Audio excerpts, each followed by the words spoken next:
বৰচলাপাৰা বিশ্বনাথ চাৰিআলি পালো। বৰচলা যথেষ্ট উৎসাহ মানুহ।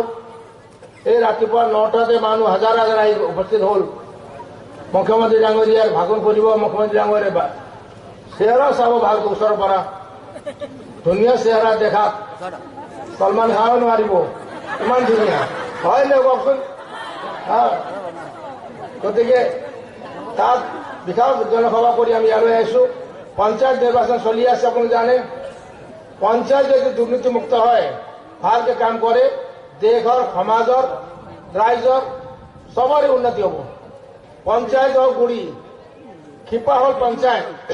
যিকোনো শাসন পদ্ধতিত শিপাই পঞ্চায়তে আটাইতকৈ বেছি কাম কৰিব লাগে। MP, MLA, মন্ত্ৰী, মুখ্যমন্ত্ৰীতকৈ বেছি পঞ্চায়তৰ অধিকাৰ আজিকালি বেছি দিছে। নৰেন্দ্ৰ মোদী ডাঙৰীয়াই যিমান টেক্স কালেকশ্যন হয় ভাৰত চৰকাৰ 7.5% ধন পঞ্চায়তক দিব।